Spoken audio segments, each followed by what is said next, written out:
শিখে নেব কীভাবে আপনি এআই বা চ্যাট জিপিটির সাথে খুব সহজেই কথা বলতে পারবেন এবং বিভিন্ন প্রশ্নের উত্তর খুব সহজে জানতে পারবেন। এটার জন্য আপনাকে প্রথমেই কী করতে হবে, প্রথমে চলে যেতে হবে গুগল প্লে স্টোরে। যেহেতু আপনার চ্যাট জিপিটি যদি আপনার মোবাইলে না থাকে, তো ওইখান থেকে গুগল প্লে স্টোর থেকে আপনি চ্যাট জিপিটি অ্যাপসটি ইনস্টল করে নিতে হবে। গুগল প্লে স্টোরে নর্মালি যেভাবে অ্যাপসটি ইনস্টল করতে হয় ঠিক সেভাবেই আপনি অ্যাপসটা ইনস্টল করে নেবেন।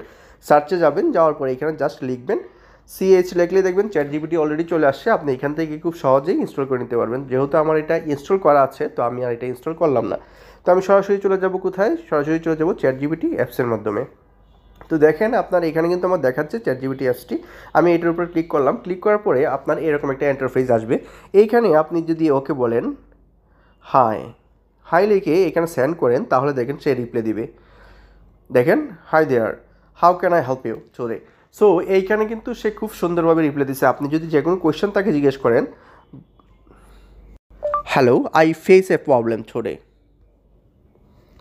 হ্যালো।